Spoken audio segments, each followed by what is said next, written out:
네, 경남대학교 김근식입니다. 오늘 정전협정일인데요. 많은 행사들이 있는 것으로 알고 있습니다. 근데 오늘 특별히 대수장하고 전대협 주최로 이 정전협정 체결일 날 종전선언, 평화협정, 전작권, 유엔사령부와 관련된 의견들을 함께 고민하고 논의하는 것에 대해서 굉장히 큰 영광으로 생각을 합니다. 제가 드린 말씀은 앞서도 세 분께서 이 세 가지 종전선언의 위험성, 그다음에 전작권 환수의 위험성, 그리고 유엔사 해체의 위험성과 허구성 이런 것들에 대해서 설명을 잘 해주셨기 때문에 저는 개인적으로 앞서서 이 한슬기 지부장이 젊은이의 언어로 좀 쉽게 설명을 해야 된다 이런 말씀을 해주셔서 그런 문제제기가 굉장히 저는 탁월하다고 생각합니다. 복잡하고 어려운 이야기보다는 항상 우리가 저쪽 진보 진영한테 밀리는 게 뭐냐면 걔들은 프레임을 짜가지고 선전선동에 등합니다. 근데 우리는 굉장히 거기에 대해서 수재적 방어에 급급하기 때문에 국민들 다수에게 알기 쉽게 설명해서 전파하기가 굉장히 어렵습니다. 그런 면에서 저는 한슬기 지부장이 몇 가지 맛집 이야기한 것도 굉장히 참신한 아이디어라고 생각을 하고요. 그런 문제제기를 받아들여서 몇 가지만 저는 좀 제 문제의식을 말씀드리겠습니다. 우선 이 종전선언은 마치 평화의 주장이고 평화협정이 마치 이 선인 것이냐. 그래서 정전체제를 그대로 유지하자고 주장하면 이게 악이 되어버립니다. 왜냐하면 평화, 종전이 선의 개념이기 때문에 평화와 종전에 반대하는 종전체제 유지, 그 다음에 이 종전선언 반대 이렇게 되면 이게 악의 프레임에 갇히게 되는 거거든요. 저는 이 모든 것이 본말이 전도된 거라고 생각하는데 가장 첫 번째 이유가 뭐냐면 여기도 계속 이야기 나왔습니다만 비핵화라고 하는 진정성 있는 실천이 보장이 되면 그건 논의를 시작할 수 있다. 그러나 비핵화의 의지도 없고 비핵화의 실천도 이루어지지 않고 비핵화의 약속조차 불가능한 상대를 놓고 종전선언과 평화협정 이야기하는 것은 무의미하다는 것이 우리의 주장이지 않습니까? 그렇기 때문에 저는 이 비핵화가 불가능하다. 지금의 방식으로는 이걸 계속 우리는 선전하는 수밖에 없다고 생각합니다. 그래서 제가 여기 지금 강연 다녀보면 많은 분들이 전문성이나 지식이 많이 부족하다 하더라도 여러분들 중에 북한이 협상에 의해서 핵을 포기할 거라고 생각하십니까? 물어보면 한 명도 손을 안 들어요. 이미 국민들은 다 알고 있어요. 청와대만 모르고 있는 거예요. 아니 제가 다녀보면 다 물어봅니다. 여러분들 중에 비핵화가 협상으로 가능하다고 생각하시면 손 들어보라. 없습니다. 누구도 이건 불가능하다고 인정을 다 하고 알고 있습니다. 그런데 그 존재하지도 않고 가능하지도 않은 허상의 이 관념을 만들어서 비핵화가 마치 될 것처럼 호도해서 종전, 평화라고 하는 선의 개념들을 지금 선점한 거거든요. 저는 이 부분에 대해서 비핵화가 불가능하다.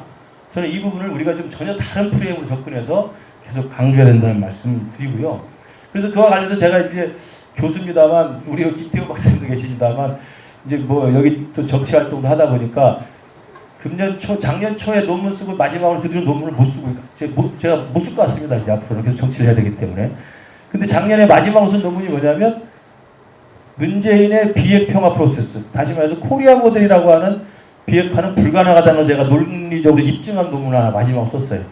제가 20년, 30년 뒤에 대한민국 역사를 평가할 때 싱가포르 북미 정상회담, 파문점 정상회담에서 다 환호할 때 그래도 학자 한 명은 이게 불가능하다고 쓴 놈이 있구나. 나는 역사를 남기려고 제가 썼습니다. 바쁜 정치 활동 와중에. 그래가지고 작년 3월에 우리 한국가국지정치라는 저널에다가 그걸 썼어요. 문재인의 비핵화 모델 가능한가? 불가능하다고 제가 썼습니다. 그냥 불가능하다고 제가 선전한 게 아니고 그동안 2차 대전 이후에 NPT 체제 바깥에서 핵폭탄을 가졌던 나라들의 비핵화 사례를 보면 불가능한 게 다 보입니다. 유일하게 비핵화가 가능했던 게 남아프리카 공화국인데 남아프리카 공화국 평화체제인다고 된 게 아니에요. 종전선언에서 된 게 아닙니다. 지들이 민주화가 되니까 스스로 해체한 거예요. 핵폭탄을 가졌던 정권이 자기들 정권이 민주화되면 핵폭탄을 가질 이유가 없는 겁니다. 그게 남아프리카 공화국. 또 하나 모델이 우크라이나 모델 이야기 많이 하십니다. 우크라이나 모델은 왜 포기한지 아십니까? 짓게 아니었어요. 그 핵폭탄이. 짓게 아니고 어느 날 잡으려니까 자기께 돼 있었잖아요. 그런 건 쉽게 포기가 되는 겁니다. 북한의 김정은이 갖고 있는 핵폭탄은 어떤 겁니다. 30년 동안 수십만이 죽어나가는데도 가진 게 핵폭탄이에요. 이거 포기 안 합니다. 포기한 전례가 없어요. 그래서 저는 이게 비핵화가 지금의 방식, 협상의 방식, 평화체제 방식, 민족들은 뭐 평화 협정을 이야기해도 된다는 이 논리를 철저하게 깨주는 게 저는 제일 중요하다. 뭐 종전의 위험성이나 평화체의 위험성 이걸 설명하는 것과 더불어서 저는 조금 우리가 역으로 더 선제적으로 공격할 필요가 있다는 말씀 하나 드리고요. 두 번째는 이제 제가 그동안 평화체제나 평화협정 이런 것들을 주장하는 그 논리를 쭉 보면 저도 한때는 그 주장에 상당히 관심을 가졌습니다만 제가 지금 그게 불가능하다고 생각하는 가장 큰 정당성은 뭐냐면 특히 적대 세력과 대치하고 있는 상황에서 상대 국가와 평화체제를 확정할 수 있는 것은 협정이나 제도나 문서로 되는 게 결코 아닙니다. 그 역사적 사례가 아까도 뭐 대사님도 설명하셨습니다만 있고 가장 정확한 우리가 북을 보면 아는데 제도나 문서나 시스템으로 되는 게 아니고요. 평화를 가지고 수 있는 가장 확실한 것은 상대방이 우리 대한민국에서 갖고 있는 적대성과 호전성을 없애는 겁니다. 그건 협정이나 문서로 되는 게 아니에요. 북한 정권, 조선민주인민공화국 정권이 대한민국을 적으로 보느냐 안 보느냐. 김정은 정권이 대한민국의 군사적 도발을 할 의지를 갖고 있느냐 안 갖고 있느냐. 그러니까 호전성과 적대성을 근본적으로 해소하지 않으면 그 어떤 평화협정도 의미가 없습니다. 그게 73년에 베트남 전쟁의 파리 평화협정 아니겠습니까? 그러니까 평화라는 것은 지금 특히 한반도 상황에서는 북한 정권의 대남 적개심, 대남 호전성 이 문제를 근본적으로 해소하지 않는 한 이건 불가능하다. 이 말씀을 꼭 제가 드리고 싶고요. 그다음에 이제 전작권 관련해서 지금 많은 변화들을 이제 막 이야기를 하고 있고 백과장 명시를 하고 있는데 그리고 그 전작권 환수의 와중에 유엔사 권한에 놓고 이제 제가 알기로는 지금 미국 측에서 유엔사 권한을 더 강화하자는 입장이고 우리 한국 지금 문재인 정부 국방부 입장에서 유엔사 권한을 좀 축소하려고 하는 건데 저는 이 모든 것이 전작권 전환이나 유엔사 변화에 대해서 우리가 기준을 가져야 될 가장 중요한 그 정당한 조건은 뭐냐면 아까 말씀 비핵화하고 또 하나가 뭐냐면 과연 대한민국을 지킬 수 있는 가장 효율적인 방법이 무엇인가? 저는 전작권 전환을 2022년으로 못 박아놓고 밀어붙이는 걸 이해할 수가 없는 게 그런데 전작권 전환을 하기 위해서 가장 필수 요건이 여기 우리 김병관 사장님도 계십니다만 한미 간의 연합훈련을 계속 함으로써 한국군의 독자적 지휘 능력이 있는지 확인해야 될 거 아닙니까? 근데 지금 어떻게 되어 있습니까? 2022년은 눈앞에 다가오는데 한미연합훈련을 계속 축소한다? 중단한다? 안 한다 이거 아닙니까? 이래놓고 어떻게 전작권 전환을 합니까? 실제로 우리 주도로 우리 군 주도로 그 다음에 미래통합사령부에서 한국군 대장이 미국군 대장을 부사령관으로 거느리려면 실제로 그것이 가능한지 그리고 그것이 효율적인지 그것이 대한민국을 지킬 수 있는지를 검증하고 반복적으로 확인해야 됩니다. 그 내용이 전혀 없는 상황에서 2022년 못 박아서 지금 진행을 하고 있는 거예요. 그러니까 이게 전작권 전환이라고 하는 뭐 국방 주권의 자존심 문제가 중요한 게 아니고 대한민국을 과연 적으로부터 지킬 수 있느냐의 문제가 어떤 게 효율적인가를 따지는 기준이 된다. 저는 이게 분명한 그 말씀을 드리고요. 바로 그렇기 때문에 저는 유엔사에 대한 논의가 많고 앞서서 우리 송 교수님이나 김 대사님이 쭉 설명해 주셨습니다만 75년 정도까지 가면 뭐 제3세계 이 유엔 회원국들이 들어가지고 해체 결의도 하고 막 이렇게 합니다만 유엔사에 대한 가장 정확한 입장은 저는 뭐라고 생각하냐면 한미 동맹이 발전하고 진화하는 과정에서 유엔사 역할이 바뀔 수 있습니다. 또 실제로 그렇게 해오지 않았습니까? 실제로 유엔사가 대한민국 국군에 대해서 작전 통제권을 갖고 있다가 한미연합사령부가 만들어지니까 유엔사는 그걸 넘겼단 말이에요. 똑같은 방식입니다. 그러면 지금 전작권 전환을 이야기하려면 전작권 전환에 걸맞는 한미 동맹의 취약점과 보완을 하기 위해서 연합사를 어떻게 발전시킬까를 고민하면 되는 겁니다. 그게 역사적 진화 과정이었어요. 그러면 전작권 전환을 서두르는 것이 문제일 뿐만 아니라 언젠가 전작권 전환을 한다 하더라도 전작권 전환에 따른 대한민국 방어 그리고 유엔에 우리 대한민국 유사시의 지원에 대한 어떤 대비책을 마련하기 위해서 기존에 있는 유엔사의 권한과 역할을 어떻게 변화를 발전적으로 할 것인가를 같이 고민하면서 이 문제를 풀어야 된다는 거죠. 그렇게 생각합니다. 근데 그게 아니고 그냥 유엔사를 해체하고 종전선언을 하고 우리가 전작권을 가지면 이게 자주국가가 된다라는 단순한 도식으로 이렇게 밀어붙이는 거거든요.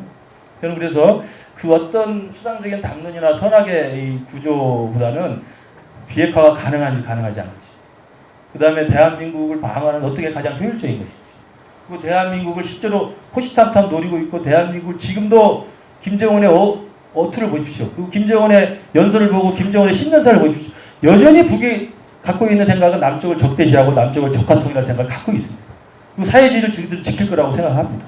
그런 대남 적대심이나 대남 혼전성이 사라지지 않는 한 저는 이 모든 추상적 담론은 가장 현실적인 근거에서 제고해야 된다고 생각을 하고요. 시간이 될지 마지막 한 말씀만 드리면 저는 요즘에 그런 고민을 해봅니다.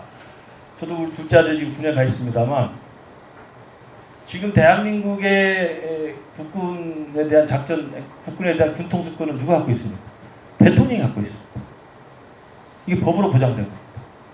그러니까 대한민국 군통수권을 대통령이 갖고 있는데 그 대통령이라는 사람이 전쟁을 할 의지가 없다. 그렇게 보여지면 저는 이번에 6월 달에 김정은이가 개성에 연락사무소 폭파하는 걸 보고 정말 내키기만 하면 그리고 자기가 마음만 먹으면 저는 언제든지 도발할 수 있다고 생각합니다. 백령도 상륙은 뭐 순식간에 할 수 있는 거거든요. 예컨대 예를 들어봅시다. 백령도에 열받아서 김정은이가 상륙을 지시돼서 상륙을 했다고 칩시다. 상륙한 다음에 김정은이가 문재인 대통령한테 이제 협상하자. 더 이상 확전하지 않겠다. 라고 하면 아마 여러분 생각할 때 문재인 대통령이 그 백령도를 탈환하라고 지시할까요? 아니면 협상을 하자고 생각할까요? 네? 생각해보세요. 그동안 문재인 대통령의 3년간의 이 전쟁 반대의 의지를 보면 군 통수권자가 전쟁은 절대 안 된다고 계속 반복해서 이야기하면요. 적과 대치하고 있는 현장에 있는 지휘관이나 장병들은 총을 못 쏩니다. 쏠 수가 있습니까? 여기 다 군에 계신 분들 많으실 텐데 못 쏘는 겁니다. 군 통수권자가 안 쏘겠다는데 저기 쏘는 총알이 빗발쳐도 전화로 계속 청와대에 물어보면 볼 거예요. 어떻게 해야 됩니까? 어떻게 해야 됩니까? 이 상황을 만들어 놓고 있는 겁니다. 이 상황을 대한민국의 군 통수권자는 그 어떤 경우에도 대한민국을 또는 대한민국의 국민의 생명을 지키겠다는 강한 의지를 보여줘야 되는 겁니다. 저는 그 대표적인 실책이 문재인 대통령이 2017년 8.15 경축사라고 생각하는데 2017년 8.15 경축사는 여러분 기억하시겠지만 트럼프의 화염과 분노 발언하고 김정은의 과한 포기 사격 발언이 나오면서 한반도의 전쟁 위기가 가장 고조됐을 때 전쟁이 나자마자 불안했을 때 그때 취임 첫 해 8.15 경축사를 문재인 대통령이 합니다. 좌파들이 열광했죠. 그 8.15 경축사 핵심이 그거였어요. 대한민국 정부의 동의 없이는 그 누구도 전쟁을 할 수 없다는 것이었어요. 박수 쳤죠. 와, 역시 평화다. 그럼 그 이야기를 김정은한테 들으라고 했을까요? 트럼프한테 들으라고 했을까요? 어떻게 생각하세요? 전쟁은 절대 안 된다는 한 국가의 대통령의 이 반복된 언사는 절반을 놓치고 있는 거예요. 그 2017년 8.15 격추사의 전쟁 일촉즉발에 이겨서 적어도 대한민국 국민의 생명을 지키겠다는 군통수권자는 이렇게 이야기됩니다. 전쟁을 원하지 않는다. 우리 정부는. 전쟁 원하는 정부 없죠. 그러나 전쟁을 피하지도 않겠다라는 말을 해야 되는 겁니다. 그게 대통령이에요. 그 이야기를 안 합니다. 절대 안 합니다. 그 이야기를 하지 않는 군통수권자한테 어떻게 백령도를 지키고 있는 서북도서 사령부에서 전투 의지가 있겠습니까? 네, 이 말씀. 네, 수고하셨습니다. 하고 싶은 얘기 다 참 하시려면 시간이 한이 없겠죠. 아쉽습니다. 저도 아쉽게 생각합니다. 이번 여름에도 한미군사훈련을 연합훈련을 조그만하게 한다고 그러죠.